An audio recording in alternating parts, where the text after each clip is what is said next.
Сегодня в Стамбуле, где уже началась встреча президентов Украины и Турции, предполагается первый раунд переговоров между российской и украинской делегацией. Украинская делегация представлена на максимально возможном уровне. Фактически она состоит из всего высшего руководства страны. Владимир Зеленский делает все от себя зависящее, чтобы продемонстрировать. К происходящему он относится предельно серьезно и к переговорам готов. Несмотря на попытки российского начальства навести какую-то интригу, действия Владимира Путина остаются предсказуемыми. Владимир Путин совершенно ожидаемо ни на какие переговоры в Стамбул не поехал. Сегодня, будто прям специально цитируя наш позавчерашний ролик, Песков сообщил, что в графике президента визит в Стамбул не значится. Совершенно ожидаемо состав делегации был снижен даже не на уровень министров, а на уровень технических номенклатурщиков. Во главе Владимир Мединский, бывший министр культуры, а ныне помощник президента.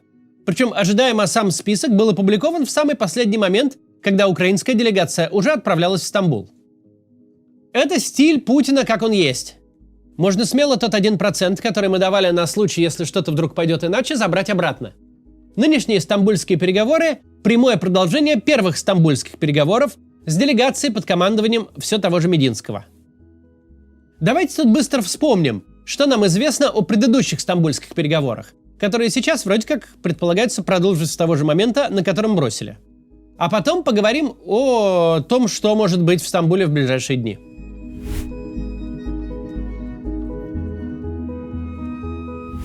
Проект соглашений, который готовился в Стамбуле в самом начале войны, долгое время оставался непубличным. О самом факте переговоров, конечно, все знали, но что именно там обсуждалось, что удалось согласовать, а где договориться не вышло, это все оставалось тайной дипломатов. В принципе, обычно так мирные переговоры и ведутся. Но в 23-м году случилось необычное.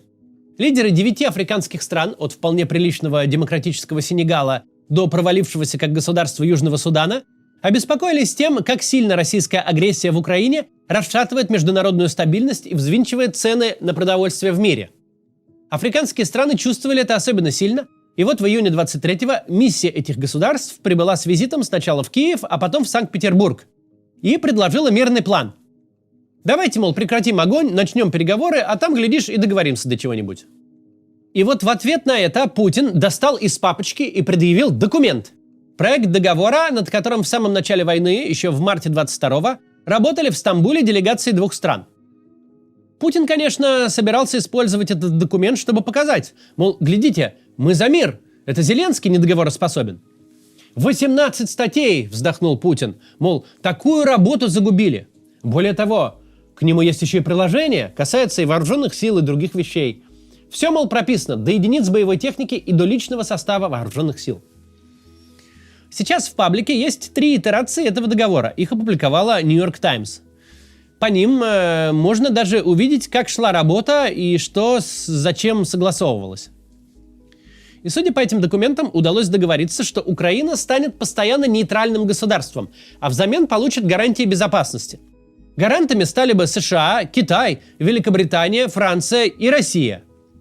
И еще по 2 гарантам шли переговоры. Россия предлагала Беларусь, Украина взамен предлагала Турцию. Нейтральный статус Украины подразумевал ограничение ее вооруженных сил. Тут, судя по всему, было принципиальное согласие, но разговор продолжался. Сейчас нет смысла перечислять все в подробностях, но чисто для примера. Украина хотела иметь до 800 танков, а Россия соглашалась только на 342. Россия не возражала против членства Украины в ЕС, но выступила против вступления ее в НАТО или любой другой военный союз. В случае нападения на Украину гаранты должны были оказать помощь, но Россия потребовала себе права вето, что, конечно, само по себе делало этот договор бессмысленным. Однако об этом тоже продолжался разговор.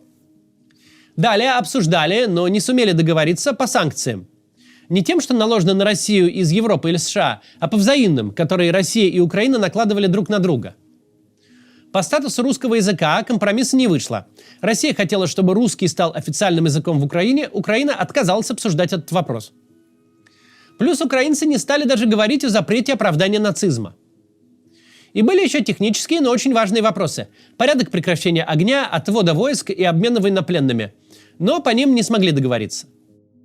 На этом, в общем-то, все. Нетрудно заметить, что чего-то в этом договоре не хватает. Поговорим об этом после рекламы. На Бали есть очень популярный пляжный клуб и рекреационный комплекс – Финс. Только официально, с регистрации, за год там побывали 1,5 миллиона гостей. Финс притягивает туристов со всего острова своими знаменитыми вечеринками и отличным расположением. И сейчас Финс в партнерстве с лидирующим застройщиком Бали, компанией Mira, строит и запускает продажи второй очереди своего отеля Финс Бали Resort. Проект строится под конкретную аудиторию. Если раньше туристы стремились останавливаться вблизи Финс, то теперь они будут жить прямо на его территории с доступом ко всей инфраструктуре комплекса. Учитывая текущий трафик комплекса, его, вероятно, будет достаточно, чтобы загрузить отель полностью с первых дней его работы. И вы можете купить в Финс отдельный номер, чтобы получать с него пассивный доход. Это может быть способом разнообразить свой портфель инвестиций недвижимостью. А еще вы можете приезжать на Бали и просто отдыхать в собственном номере с инфраструктурой Финс. Если думаете приобрести, свяжитесь с застройщиком проекта Финс Бали Resort. Все контакты в описании.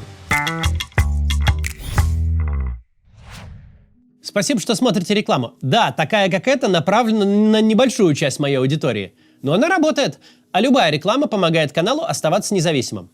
Продолжим. Мы вспоминали детали прошлых Стамбульских соглашений. О гарантиях безопасности и праве России наложить на них вето. О том, сколько танков может иметь Украина и о статусе русского языка и каких-то технических подробностях. Нетрудно заметить, что чего-то в этом договоре, который мы обсудили до этого, не хватает. Понятно, что никакой мир между Россией и Украиной не будет прочным без согласия относительно Крыма и восточных украинских регионов, которые Россия оккупировала, или собиралась. В том же июне 23-го, когда Путин презентовал проект договора лидерам африканских стран, Лукашенко тоже поделился мнением. Путин, говорит, показывал мне этот договор. Нормальный, говорит, договор. Даже по Крыму. Аренда там какая-то длительная. По Донбассу на востоке. Нормальный договор. Песков тут же опроверг, или стал отрицать, что вопрос аренды Крыма вообще поднимался. Позднее Мединский рассказал, что Россия пыталась зафиксировать в документе признание Крыма российским, а ДНР и ЛНР независимыми, но, судя по всему, сбавила обороты. В итоге в тексте появилось только упоминание о территориях Украины, на которые не распространяются гарантии безопасности. Это как раз Крым, Севастополь и еще какие-то территории, которые в тексте проекта обещали дополнительно показать на карте. Скорее всего, там Донецкая и Луганская области, а может и другие районы, видимо, по линии тогда соприкосновения, которое было. Вот с таких позиций, на которых остановились еще в 2022 году, собираются отталкиваться сейчас. Но это мы обсудили, на чем завершились переговоры до длинной паузы. Теперь давайте обсудим их смысл.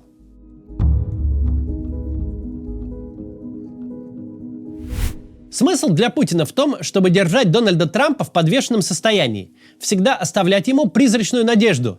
Вроде бы что-то происходит, вроде бы новости под заголовком «Мирный процесс» генерируются, при этом ни в коем случае нельзя совершать никаких действий, которые предполагали бы взятие на себя каких-либо обязательств. В идеале, и это мы сейчас в очередной раз наблюдаем, действия нужно совершать такие, которые спровоцируют украинскую сторону на односторонний выход из переговоров. Создать для Дональда Трампа такую картинку этого мира, в которой Путин к переговорам стремится, а зловредные украинцы хотят войны до последнего. В Стамбул отправляются люди, которые, во-первых, могут сидеть в Турции хоть до токсической передозировки пахлавой, от них все равно особо ничего не ждут, никакого результата, и они ни о чем не могут договориться. А во-вторых, это такие люди, с которым президенту Украины общаться, мягко говоря, не по чину.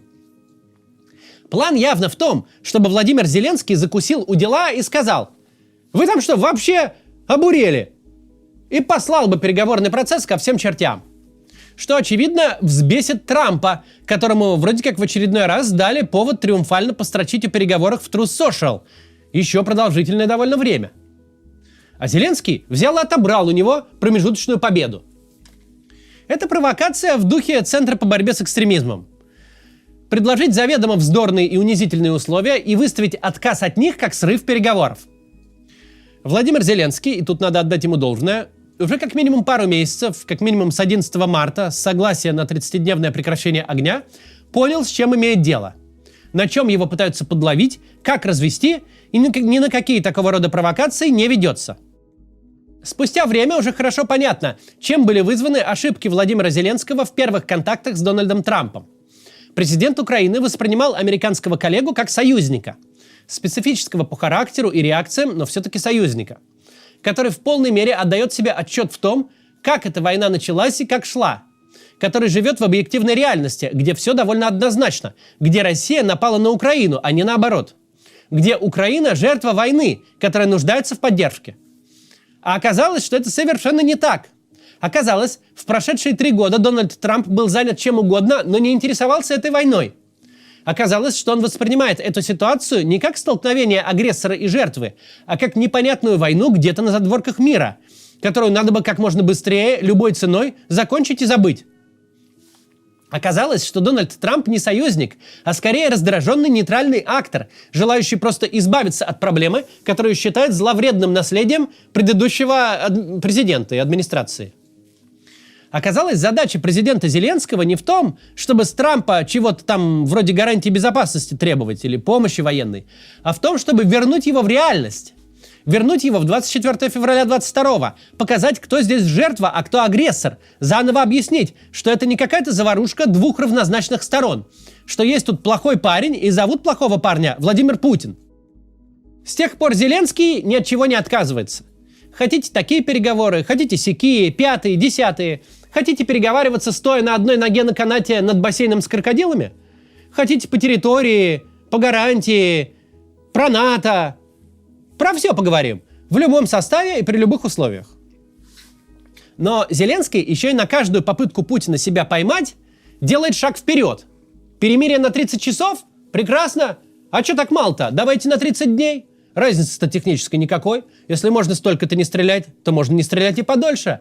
А пока мы будем переговариваться без смертоубийств. Безупречное предложение, которое нельзя отвергнуть, не выставив себя злодеем, который может перестать убивать людей, но умышленно этого не делает. То же самое с 3-дневным перемирием, от предложения продлить которое Путину пришлось публично отказаться. То же самое с переговорами сейчас. Всякий раз пожилой чекист делал Зеленскому предложение, на которое нельзя согласиться. И всякий раз Зеленский не просто соглашался, но еще и ставил в неудобную позу самого Путина. Предлагаешь переговоры в Стамбуле через 3 дня? Хорошо, я еду. Приезжай, поговорим. Путин, понятное дело, никуда не едет и выглядит плохо. Путин отправляет вместо себя максимально вздорную делегацию, с которой ни один глава государства, будь то хоть Тувалу, говорить не станет. Зеленский точно должен такое предложение отвергнуть, но не отвергает. Украинская сторона заняла позицию, до которой не докопаешься. Мы хотим остановить войну и сохранить жизни своих граждан. И с такой позиции можно соглашаться на любые разговоры с кем угодно, даже заведомо зная, что они ни к чему не приведут.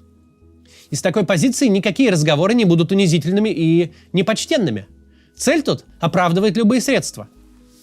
И всякий раз все выглядит так, как нужно украинской стороне. Что Путин разводит не Зеленского, а лично Трампа.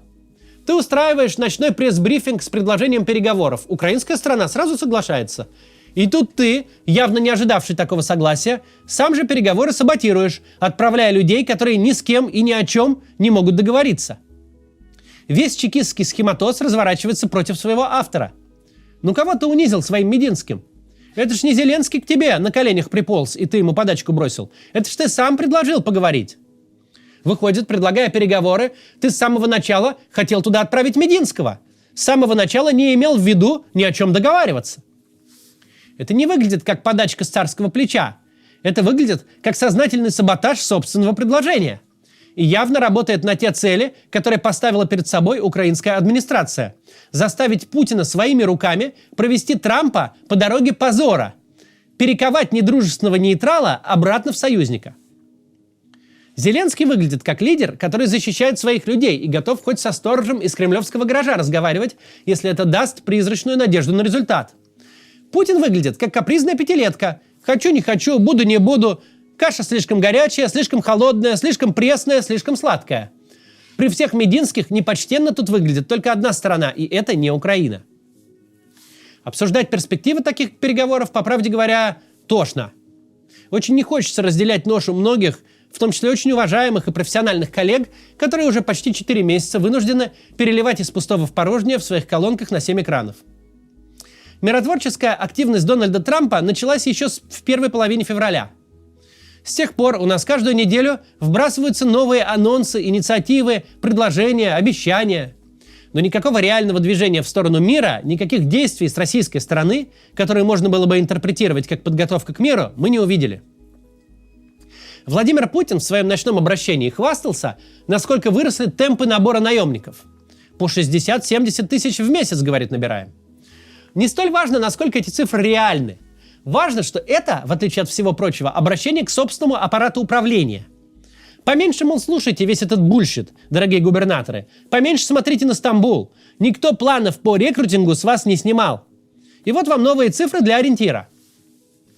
Очень мы сильно сомневаемся, что Путин на последнем дыхании пытается раздать гражданам побольше миллионов, чтобы на завтра всех обратно демобилизовать. Для поддержания перемирия уж точно не нужны десятки тысяч новых солдат каждый месяц. Уж точно не нужно вынимать из экономики работоспособных людей. Настолько дорого российское государство набирает людей для войны, а не чтобы те по полигону побегали и вернулись домой. Им платят деньги, чтобы они воевали, и воевать они будут.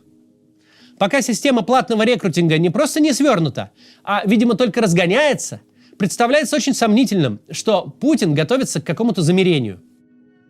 Оставим, как всегда, 1% надежды на то, что совместным давлением получится Путина подтолкнуть хоть на какие-то реальные действия. По крайней мере, заставить его обхитрить самого себя и заключить перемирие по ошибке. Но пока мы в это не верим. Если что-то нам и дает надежду, так это соображение, что в этот раз соскочить с темы и превратить переговоры в бесконечный процесс Путину явно не собираются позволить. Как только его хвост показывается из кустов хоть на секунду, его тут же хватают и стараются не отпускать и тянуть. Не факт, что из этого что-то выйдет, но в предложенных условиях это абсолютно верное поведение, что со стороны Украины, что со стороны ее союзников. Никакого прочного мира с Путиным не будет, но Путин не вечен. И если получится ожидать его неизбежного конца без генерации бесконечного количества трупов, страданий и боли, это будет великое достижение для всех. Будем надеяться. До завтра.